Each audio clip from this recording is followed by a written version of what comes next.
What's up, everybody? I'm John Middlekauff. You know what I need you to do. Subscribe to our YouTube channel. We got content for days reacting to every NFL game all the time, every single day. Subscribe, like the videos. Let's go. Okay, mailbag time. At John Middlekauff, fire in those DMs. Get your questions answered here on the show. That's on Instagram. DMs wide open. Fire in them. We'll start with Dave. Call me Judas, but can I push back on the Broncos hype train just a little?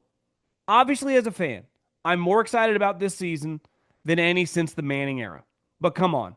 Herd hierarchy had them 4, and at least one contingent of every talk show has them winning the division. I'm more confident against the Chiefs, Chargers, and Raiders, but come playoff time, do we really think they're going to go into Highmark or M&T and win? Or going to Philly week 5 and winning? Maybe I'm wrong, but the hype scares the shit out of me. When I was on the show and he did the herd hierarchy and had them above the Chiefs, I had to say this, you can't have them above the Chiefs. I do think there was value there like a month ago. I don't know if the value is still there in them winning the division. I've come around, like, if you're going to bet, how do you bet against the Chiefs to win this division? But I do think the Broncos can be pretty good. They would need Bo Nix to become a top 10 player. Like, what if he's just better than Dak Prescott? What if he just becomes clearly better than, a bunch of guys that used to kind of, Kirk Cousins, like that level guy, if he becomes better than, we know their defense is good, and we know their offense will be good with Sean. So I do think it's on the table. Have you heard anything around the league about Davis Webb as our quarterback coach? Bookmark this. He will be an OC in the next 2 years. No, I just remember when they hired him, basically fresh off playing, to be their quarterback coach. Listen, most quarterback coaches, I bet if you looked around the league, I remember when I was in Philly, it was Doug Peterson, who then becomes an OC head coach. Kevin O'Connell, quarterback coach, OC head coach. It's kind of a path. If the backup quarterback gets into coaching, they kind of go like this. So I think Davis Webb would fall under that for sure. I'm not sure if you've seen the article about the Clippers and Ballmer paying $28 million for a job he didn't even have to show up, was blatantly done to circumvent the salary cap. But my question is this. Do you think things like this happen in the NFL? I know you'd have to be elite to get this kind of treatment, but do we really think Brady was the only guy making below market value with no other kickbacks all those years in New England and then in Tampa? Also, is there a dirtier league than the NBA? Between refs being paid off, draft lottery, malfeasance, cap circumvention, and clear corruption. I was thinking this today when I saw, the NBA got really political for a while, and it obviously backfired in their face. They need to lean into what they've always been. 1, just hooping. 2, care about money over everything. And 3, banging chicks. A lot of them, married or not. That is what the players have been notorious for. I saw this PJ Washington video go viral. I was thinking about, I'm with you. It's lean into who you are, which is actually we can embrace. You got a little mob feel to it. You got a little porn feel to it. You got the most incredible athletes on the planet in your league, but they always try to pretend they're not something that they are. So I'm with you. Kawhi Leonard's an awful business partner. Is there a worse guy to be in business with than Steve Ballmer and the business relationship that he's paid him hundreds of millions of dollars?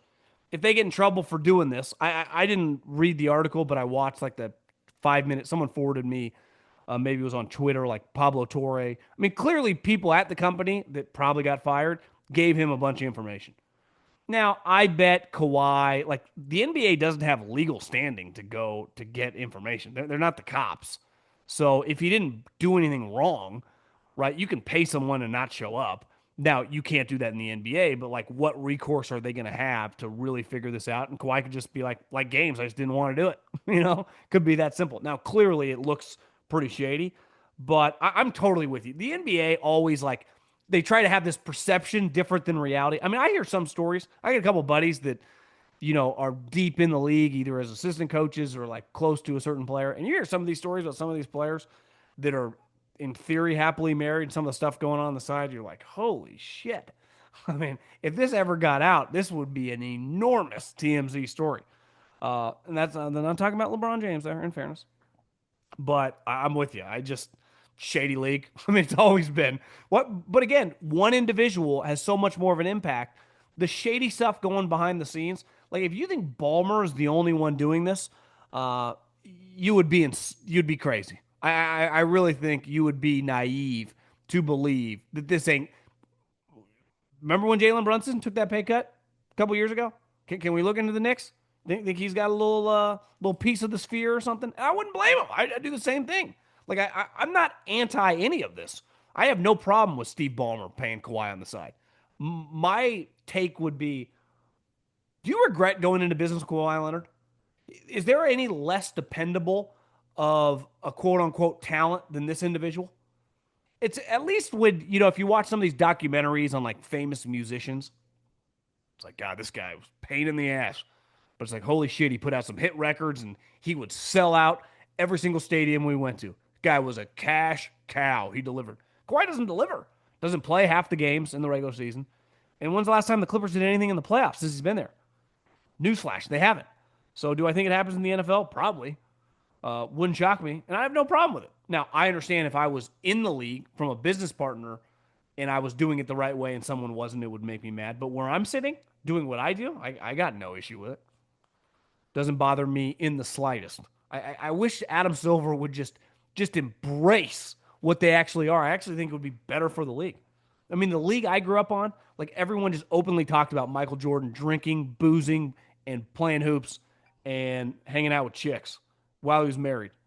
How can Micah's back be a nothing burger because of the contract, but Stafford's back is a disaster waiting to happen? The Rams also gave a new contract to Stafford. Seems like they're either both potentially fucked or both nothing to worry about. The difference is I think Micah was injured because he didn't want to get fined by the Cowboys. Like it was clear they were in a contract dispute, and you can't just say, I broke my leg, because the doctor would be like, well, you didn't break your leg. You can't say I pulled my hamstring because the MRI would say you didn't pull your hamstring. Back injuries are very hard to figure out. Like I said, I do not think the Packers would have given him $185 million, which I promise you, unless he shatters his leg, he is going to see every penny if his back was a problem. I don't think the Rams thought Stafford's back was a problem when they gave him the contract. But there was also a reason, like they were like, we're going 1 year max because he was old. They did not. Did he have a back injury last year? He was playing well at the end of the season. I think they're completely different circumstances. If his back is a thing and they just gave him that contract, that's insane. It's a fireable offense if it goes bad. Like if he misses a bunch of games with a back, that's insane. I can't fathom that. Maybe I'm being naive because I can't fathom that you would give a guy a max contract who has a back injury. We are extremely excited to announce our new presenting sponsor, Hard Rock Bet. Everyone knows and loves their hotels and casinos, but now you can use the top-rated Hard Rock Bet sportsbook to place all your NFL bets this season. Hard Rock Bet is the only legal sportsbook in the state of Florida and is also available in Arizona, Ohio, New Jersey, Indiana, Tennessee, Virginia, Illinois, and Colorado, with more states to come. You can also play on Hard Rock Bet's online casino if you are in New Jersey. As we gear up for the NFL season, sign up for Hard Rock Bet and make a $5 bet, and you'll get $150 in bonus bets if you win. Head over to Hard Rock Bet, sign up, and make your first deposit today. Question for you. You mentioned today that you expect the Lions to regress. My question is, what makes coordinators so much better than other coordinators? Is it play calling in the right time, creativity? When I say regress, I just think that, like, as great as Ben was, it will be impossible for Johnny Morton to be as good as he is. I think there is a level of, I think if you just got Johnny Morton, Ben Johnson, Andy Reid, Sean Payton, Mike McDaniel, you can go around the league, Brian Daboll, whoever, every play caller in the league, on a whiteboard, they would all talk football. If you and I were in the room, it would sound like Chinese. Be like, what are these guys talking about? It would blow your mind. I think if you got a lot of them on the field, just coaching up a play, they could do it. I think two things separate. One, your ability to interact and teach the players. So understanding different players, how they're wired, get it through to their head, knows what motivates this guy. So your human interactions with your offense, teaching these guys the offense, obviously how adaptable you are to the playbook. Like, do you just have a playbook and the players have to fit within that? Or, as Alex Smith said in this article, like, Andy Reid doesn't have a playbook. I mean, he has philosophies historically, but he will change if you do something well. He will build plays around what you do well.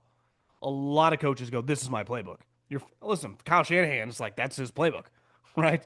Uh, Sean Payton, that's his playbook. Like, it ain't changing. I mean, that's Belichick historically for 20 years in New England was like, we don't really have a playbook. We'll do whatever it takes on a weekly basis. We'll implement and institute new plays. So I think it's some of that. And then I think there's just like a player. Some players are instinctive players, just like some human beings. If you put certain people in a room that are like, hey, this is a big meeting today, there's a cocktail party. Some people are going to come away like, oh, I met these three people. I got these three contacts. I love this guy. And they're going to be another guy that comes away like, people are like, get this guy away from me. Because certain people have instincts dealing with other humans. And certain people have instincts in a meeting. Certain people have instincts, whatever you do. I think it's no different with a play caller. You just either have the instincts or you don't, right? Like, this is not a good time to call this play, or there's a good time to set up this other play. And obviously, with experience, you know, hey, setting these up in the first quarter will benefit me in the third quarter, or benefit me when I want to call the one play that they're going to bite on. It's going to lead to an explosive play or a touchdown. That's a huge part about football. And some guys just don't have it for whatever reason. I don't know. I'm not a coach, but we've seen it. Middlekauff, any recs for your preferred streaming service for the NFL college?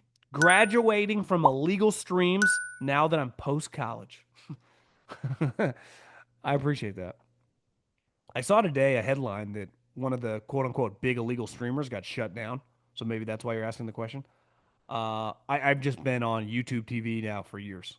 So listen, I pay for everything. It's probably unhealthy. I mean, we got more apps, yet I have less to watch besides sports than I've ever had. So when it comes to football and just TV, I've been a YouTube TV guy now for years, and it's incredible. Like when I travel, you can watch YouTube TV when you're in a hotel. Uh, I recommend YouTube TV. Big Texas fan here, super fan of the game. Arch could possibly be a Ryan Tannehill type player instead of Manning. Just give it a thought. Ryan was a wide receiver, and Arch might have those type traits. Yeah, I feel like Ryan Tannehill threw the ball a little bit better than Arch. I feel like Ryan Tannehill didn't have a great arm, but my concern with Arch is he doesn't throw the ball that well. Just doesn't look great. We'll see. Maybe it was just really nervous playing a great defense. I'm not going to bury the kid after one start against a top 2 or 3 team on the road, defending national champs with unlimited NFL players. But that to me is the biggest concern. I have no issue with the pick. People throw picks. I have no issue with getting stuffed on a quarterback sneak. Football, it happens. Do you see any similarities between Andy Reid and Spags, like his time in Philly with the late great Jim Johnson? I think there are definitely some similarities. I think if you put Patrick Mahomes on those Eagles teams, I think Eagles win a couple Super Bowls.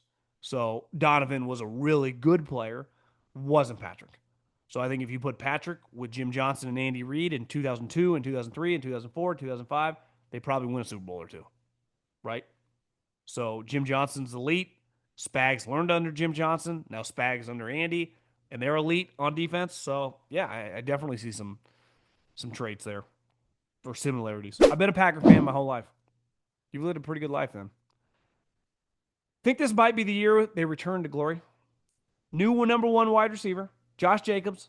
Parsons eating double teams for Gary. I think they're definitely going to be really good.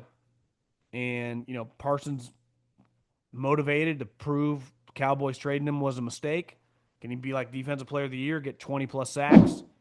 Can Jordan Love have a big year? Yeah, I don't see why winning 12, 13 games isn't on the table and them, in the mix to win the NFC.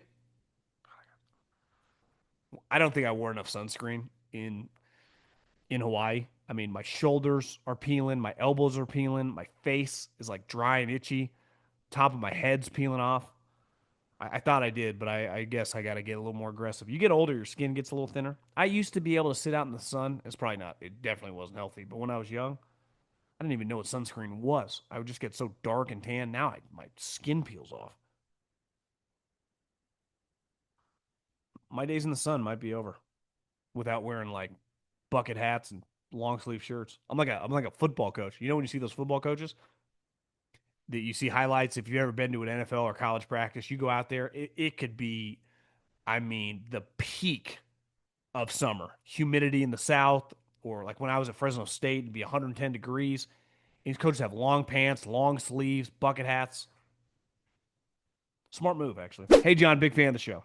Question for the mailbag. I'm a Giants fan. My family has had season tickets since the 60s. For the first time in a long time, I feel like there is optimism around the team. Yes, Joe Shane has made some head scratching moves, but I think post Saquon Barkley, he's actually learned from his mistakes and made some really good football decisions. Dayball can be a hothead, but I do think he can coach, given what he did with DJ in 22. My question is this: do you think they will get another year? And what would you need to see if the team is truly going in the right direction? And what would need to happen for that? I think this year will be rough because of the schedule. And I do think that for better or worse, Dart will play a lot of football. It looks like, by all accounts, Dayball is in love with Jackson. And I can't help but think it would be a mistake. I do think they're in a little bit of a predicament. And this is a tough spot for Dable. And I think this is why they made him the number 2 quarterback, because they're probably not going to win 9 or 10 games. But we kind of think like, they got some pretty good pieces.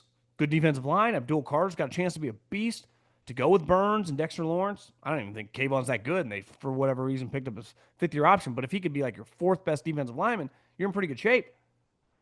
Offensively, I mean, Neighbors is a monster. Um, if their running back room's pretty good, the rookie last year and then Scattaboo this year to go along with Jackson Dart, it's going to be hard. This is where I do agree with like Peyton Manning and everyone about the organizations fucking with young quarterbacks. There is no point to let Brian Daboll pick his quarterback, which he did, because if you watch the clips that came out of that draft room, Daboll clearly loved him, and Joe Shane was in charge of making sure they landed Jackson Dart for him. Why would you fire Daboll after a year? So you have to be okay with having a rough stretch. Now, if he wins like 2 games, it's going to be hard to justify. But if they can win 6 or 7, if Jackson can show some, I would say, promise, yeah. I mean, I think Russell Wilson's leash couldn't be shorter. I give Russell Wilson over under 3.5 games. So I think what will have to happen is less about the wins and losses and more just like, how does Jackson Dart look? Because if Jackson Dart looks good with Brian Daboll, I think they would be in pretty good shape. Sirianni deserves more credit. He doesn't pick the players, but he does make it work on the field. There are many stars on the team, and he keeps them rowing in the same direction. His style might look different, but he delivers results. Your thoughts? I agree. I think, Joe Torre is a good example. Phil Jackson, I think, does get a lot of credit, but I think we act like it's easy to coach Kobe and Shaq or Michael or the Yankees or some loaded team. Obviously, he has advantages. He has one of the best GMs that has a bunch of juice and a bunch of power. He has Vic Fangio. When he had Shane Steichen, or last year Kellen Moore became a head coach. I mean, his 2 offensive coordinators became head coaches. But he is the guy that's in charge of, like, if Jalen Carter's acting up, when a guy gets a DUI, well, Dom's kind of in charge of that. But you know what I mean? Like, he's got to deal with these personalities. And when situations happen, last year, that Brandon Graham, Jalen Hurts thing with A.J. Brown, like, that's his problem. Like, ultimately, how he can get involved, but he's with those guys in the meeting. He's with those guys on the practice field. So, yeah, it's not an easy job at all. This is not one of those where, like, you couldn't fake it this long. He definitely brings stuff to the table. And he's clearly good at dealing with people, which is important, because unlike that Browns assistant GM that was like data points and the fucking robots, it's like, well, Myles Garrett and Shador Sanders and, Jerry Jeudy, like, they ain't robots. They're human beings. It's always what baseball managers said. It's so easy for the analytical guy to come to my office and hand me the lineup and be like, well, this guy's had 7 hits in the last 2 games, and you benched him for this other guy because you like the matchup. Well, I have to tell him that. And the little nerd gets to go back upstairs, who's probably going to be replaced by AI here pretty soon. And I have to go interact with the first baseman and say that you're out of the lineup today. So it's like you can talk about data points and all this stuff, which again, I'm not anti data points, but like ultimately it's on Nick Sirianni. Even if the Eagles have a pretty big analytical group, it's on him to verbalize that to the players. So yeah, it's a tough job. Coaching in Philly is really really hard. It's like coaching an SEC football team. It is difficult. Speaking of the SEC, we'll end on this. I know that people are saying Kalen DeBoer's job is in jeopardy after the loss to Florida State, but who could be doing a better job? I know coaching in the SEC requires a certain mindset and energy to be applied to your coaching practice, but he was honestly the best option in the country to replace Nick Saban. Coming off a national championship appearance with Washington and years of success before that, I don't think there would have been a better option. Saban set the bar so high that it's almost impossible to live up to the same performance that he had for such a long period of time. Well, didn't they go after Steve Sarkisian and he turned him down? I do think you could have argued, could they have hired Lane Kiffin? Would Nick Saban have okayed Lane Kiffin? At the time, I don't know. Maybe he wouldn't have. I think that's fair. Lane knew Alabama. Lane knows the SEC. I think Sark turned him down, rightfully so. I would say at Texas as well. I do think if you look back, should Alabama have hired Lane Kiffin? And I do think there's an undercurrent of, I don't know if, I know they act like they're close, but if Saban was going to let Lane replace him. I can't confirm that, but I can put enough pieces of the puzzle together to know, like, obviously Lane would have left Ole Miss for Alabama, but was that an option? Because clearly it wasn't, or he'd be there. So I do think it's fair to go, could we have hired Lane Kiffin? But I'm with you. Like, there weren't that many options. I do understand a lot of these TikToks are going viral of the Alabama guys doing TikToks. I do think you could probably find guys on Georgia or Ohio State doing TikToks. I think the problem is, like, people have downtime. They go on their phone. They do stupid shit. Yeah, I can't relate to a TikTok dance. I can't. But most 20-year-olds can. They do them. Nick Saban had guys, I'm sure, that were on TikTok. You know what? You couldn't be late to a meeting. You wouldn't have tapped out of a game. You wouldn't have got thrown around. So clearly, whatever DeBoer's doing, Kalen DeBoer, sometimes say his name wrong, is just not working. He's proven he's a good coach. I do believe that in certain places, like being a kind of an old school a-hole works. Like that's going to work with the New England Patriots, the Northeast. That works. That's what Belichick was. That's what Vrabel is. Gerard Mayo tried to be everyone's friend. It's not going to work. Now, just to be an a-hole is you got to know what you're talking about. So when Nick Saban screamed at everybody, they all knew a couple things. One, he obviously knows what he's talking about. Look at his resume. And two, when then he would just tell you what to do football-wise, it would work. So whatever they're coaching these guys up to do is not working. Now, are they recruiting the right guys? I don't know. I don't have the answers to this. But what we witnessed the other day against Florida State and sometimes last year was just pretty embarrassing. And they're going to have some big games this year. We'll just, like, are they going to lose to LSU? Are they going to lose? Are they just going to get worked by these SEC teams? I don't know. I don't have the answer. I was a big believer in this guy. Something clearly is off. And sometimes, you can set people up on a blind date and be like, these guys are perfect for each other. She's a lawyer, high achiever. He's an entrepreneur, businessman. They both similar intellectually, both good-looking people, or they're both into this or that, and then it just doesn't work. In theory, this really good coach, he's good at offense, tough guy from the Midwest, should have a chance. He's won everywhere he's been, and it doesn't happen. Does it mean Kalen's some village idiot? No. Does it mean Alabama's a tough place to play? Of course it does. But maybe, like you're right, maybe no one could have replaced him. Maybe unless it was Kirby Smart, or Urban Meyer, or someone that, like, this notion. And listen, if Kalen were to get fired, which I still don't think is going to happen, but let's just say hypothetically, he gets fired. Everyone would hire John Gruden. Listen, I do believe John Gruden's going to get one of these jobs, but I also think we forget. John Gruden got run out of Tampa at the end. it wasn't really going that great with the Raiders. You know, like listen, he loves football, and when he talks about football, it's easy to kind of gravitate. Like he's a great personality. John Madden was the same, but look at John Madden's resume when he was with the Raiders. He dominated. John Gruden didn't win much since like 2004. Like lost a lot. And with the Raiders, it was honestly pretty underwhelming. So this notion that like, okay, let's say DeBoer is fired tomorrow. It's like we'll go hire John Gruden. I'd rather have Lane Kiffin. I'd be all over Lane Kiffin. Knows the SEC and is winning. It's like if you can win 9, 10 games at Ole Miss, you can't win national championships in Alabama. To me, Lane Kiffin should be the number one idea for if Florida flames out this year in Alabama. I would be all, and I don't think Alabama's going to open up, but I would be all over Lane Kiffin. That being said, I do think Kirby Smart and Lane Kiffin are both going to be in the mix if Mike McDaniels flames out in Florida to replace, because that owner's going to want a splashy coach. And I was like, who are the really splashy guys in the NFL? Not going to be probably this cycle. But Lane Kiffin and Kirby Smart get some headlines.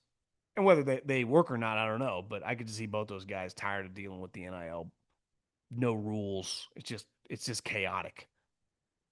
Where the NFL's challenging, you got to land a quarterback, you got to build a team, you got salary cap, restrictions, but at least you know the rules. It's very black and white what you can and can't do.